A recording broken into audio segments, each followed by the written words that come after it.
Hello दोस्तों, कैसे हैं आप सभी। Good morning. आई होप आप सभी बहुत अच्छे होंगे, अपना और अपने परिवार का ध्यान रख रहे होंगे।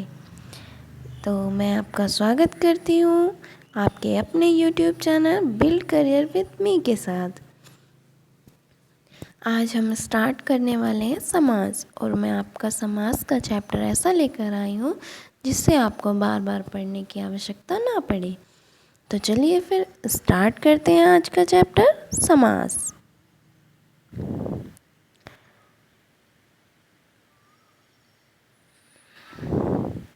इसमें मैं आपको एक बात बता दूं कि कुछ थोड़ी बहुत टाइपिंग एरर्स हैं इसमें, तो प्लीज़ एडजस्ट कर लीजिएगा। वैसे मैं बता दूंगी स्पेलिंग्स बीच बीच में, ठीक है। तो चलिए स्टार्ट करते हैं। समास का तात्पर्य। पहले ही देख लीजिए तात्पर्य की स्पेलिंग गलत है, तो इसको आप सही कर लीजिएगा। तात्पर्य, मैं आपको पहले स्पेलिंग बता देती हूँ, ठीक है। उसके बाद ये देखिए आप संक्षिप्तीकरण, इसको भी आप सही कर लीजिएगा। ओके, संक्षिप्तीकरण मैं बताती रहूँगी, आप लोग ठीक कर लीजिएगा। संक्षिप्तीकरण।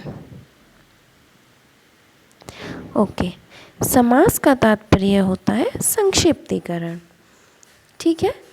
जहाँ पर कम से कम शब्दों में अधिक अर्थ को प्रकट किया जाए समास कहलाता है, ठीक है। मतलब जिसमें हम कम से कम वर्ड्स यूज़ करें और उसमें ज़्यादा अर्थ प्रकट हो, तो उसको हम क्या कहेंगे, समास कहेंगे, ठीक है। उदाहरण, इसके कुछ उदाहरण हैं, देख लीजिएगा आप। जैसे रसोई के लिए घर, रसोई घर। हाथ के लिए हथकड़ी, ठीक है। अब हम पढ़ेंगे समास के भेद। तो समास के 6 भेद होते हैं। अव्ययी भाव समास, अव्ययी भाव समास हो गया, द्वंद्व समास हो गया, द्विगु समास हो गया, कर्मधारय समास, बहुवचनीय समास, तत्पुरुष समास, ठीक है जी। तत्पुरुष समास। अब आप कहोगे मैम इसको याद कैसे रखेंगे हम, ठीक है। तो मैं इसकी भी एक ट्रिक लेकर आई हूँ, अभी मैं आपको बता देती हूँ इसकी ट्रिक। तो इसकी ट्रिक है, आपको याद रखना होगा द्वंद्व अब तक। क्या याद रखना होगा, द्वंद्व अब तक, ठीक है। द्वंद्व अब तक,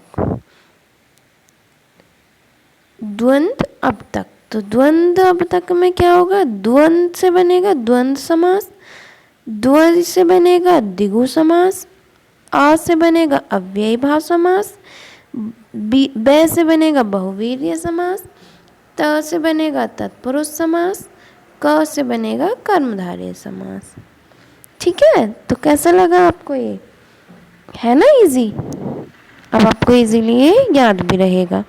अब हम पढ़ते हैं सबसे पहले अव्ययी भाव समास।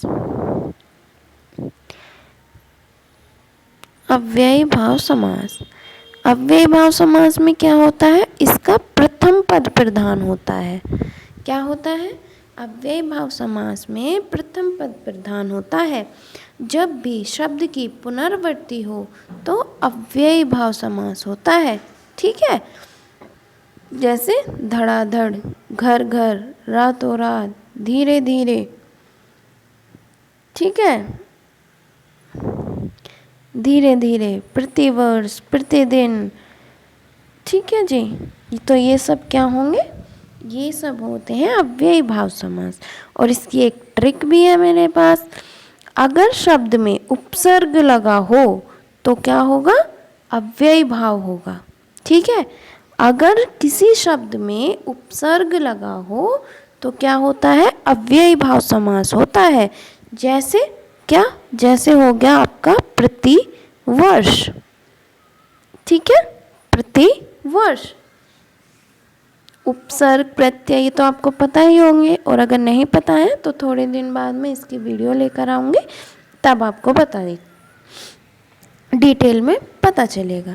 तो उपसर्ग होता है जो हमारे वर्ड के स्टार्टिंग में लगा होता है, जैसे प्रति, तो प्रति क्या है, उपसर्ग है, और लास्ट में जो लगता है वो प्रत्यय होता है। ठीक है, तो क्या होगा, जैसे प्रतिवर्ष हो गया, प्रतिदिन हो गया, तो क्या होगा, प्रतिदिन, आमरण।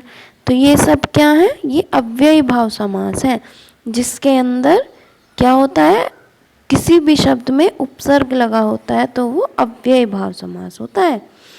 ठीक है, और अगर योजक चिन्ह लगा दिख जाए तो ये मत समझ लेना कि ये अव्ययी भाव समास होगा। ठीक है, तो अब हम पढ़ते हैं द्वंद्व समास। द्वंद्व समास में क्या होता है, इसके दोनों पद प्रधान होते हैं। ठीक है जी, इस समास में दोनों पद प्रधान होते हैं, और इस समास का विग्रह करने पर बीच में और शब्द आता है। ठीक है, बीच में और शब्द आता है, जैसे नर नारी, पशु पक्षी, माता पिता, राधा कृष्ण। तो इसमें क्या, इसमें बीच में और आएगा, जैसे नर और नारी, पशु और पक्षी, माता और पिता, राधा और कृष्ण। तो ये क्या होंगे हमारे, ये होंगे द्वंद्व समास। अब क्लियर है ये बात, क्या होता है द्वंद्व समास में, दोनों पद प्रधान होते हैं। ठीक है जी, नेक्स्ट हम पढ़ते हैं द्विगु समास। द्विगु समास में क्या होता है, इसमें पूर्व पद संख्यावाचक होता है। इस बात को हमेशा याद रखना, द्विगु समास में पूर्व पद क्या होता है, संख्यावाचक होता है। ठीक है जी, जैसे त्रिवेणी, पंचतंत्र, दोपहर, तिरंगा, नवग्रह।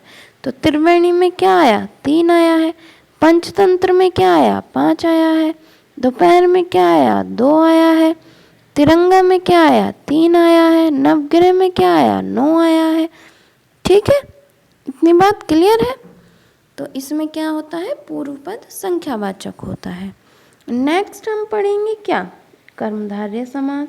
अब कर्मधारय समास में क्या होगा, इस समास में विशेषण, देखिए यहाँ पे विशेषण भी गलत लिखा है, विशेषण, ओके, विशेषण। ठीक है जी, कर्मधारय समास, इस समास में विशेषण प्रधान होता है, विशेषण प्रधान होता है। इस समास में, कर्मधारय समास में विशेषण प्रधान होता है। विशेषण क्या होता है, कर्म को धारण करने वाला। ठीक है, जैसे महात्मा, चरण कमल, लालमणि, महाराजा, नीलकमल। ठीक है, जैसे महात्मा, महान है जिसकी आत्मा, चरण जैसे कमल, लालमणि, महाराजा, नीलकमल, चंद्रमुख, चंद्रमुख। ठीक है, क्या, चंद्रमुख, चंद्रमा के समान मुख। ठीक है, तो ये क्या होगा, ये होते हैं हमारे कर्मधारय समास। नेक्स्ट हम पढ़ेंगे बहुवीर्य समास। बहुवीर्य समास में क्या होता है, इस समास में कोई भी पद प्रधान नहीं होता है। ठीक है जी, बहुवीर्य समास में कोई भी पद प्रधान नहीं होता है। जब 2 पद मिलकर कोई तीसरा पद बनाते हैं तब वह तीसरा पद प्रधान होता है। ठीक है जी, जैसे दशानन। ठीक है, 10 हैं जिसके आनन, अर्थात रावण। पीताम्बर, पीला है जैसा अंबर। चतुर्भुज, 4 भुजाओं वाले, अर्थात विष्णु। नीलकंठ, अर्थात भगवान शिव। ठीक है, लंबोदर, लंबा है जिनका उदर, अर्थात गणेश जी। तो ये क्या होंगे, बहुवीर्य समास, जिसमें कोई तीसरा पद प्रधान होता है। ठीक है जी, नेक्स्ट हम पढ़ेंगे तत्पुरुष समास। इसमें दूसरा पद प्रधान होता है, इसमें 2 पदों के बीच कारक चिन्हों का लोप हो जाता है। ठीक है, इस समास में दूसरा पद प्रधान होता है, इसमें 2 पदों के बीच कारक चिन्हों का लोप हो जाता है। ठीक है जी, और आपके कारक कितने होते हैं, 8 होते हैं। ठीक है, जब मैं आपको कारक चैप्टर पढ़ाऊंगी तब मैं आपको उसके बारे में डिटेल में बता दूंगी। ठीक है, तो इसमें क्या है, हाँ ये देखिए, राजकुमार, राजा का कुमार, तो कारक आया राजा का कुमार। ठीक है, यश को पूरन, यज्ञ के लिए शाला, तो इनमें क्या आया, इनमें कारक आए ना, तो ये क्या है, ये हैं आपके वो, मतलब इनमें लोप हो जाता है, ठीक है, लेकिन इसके अंदर कारक छिपा होता है। ओके जी, इसके लिए आप एक ये बात नोट कर लीजिएगा, ये मैंने यहाँ पे नोट करा दिया है। कर्ता और संबोधन कारक को छोड़कर बाकी सब तत्पुरुष समास में आते हैं। ठीक है, इस बात को आप नोट कर लीजिएगा। कर्ता और संबोधन कारक को छोड़कर बाकी सब तत्पुरुष समास के अंदर आते हैं। ओके जी, क्लियर है। और उम्मीद करती हूँ आपको ये चैप्टर अच्छा लगा होगा, आपको समझ में अच्छे से आया होगा। अगर कोई गलती हुई हो तो मैं सॉरी बोलती हूँ आप सभी को। ओके जी।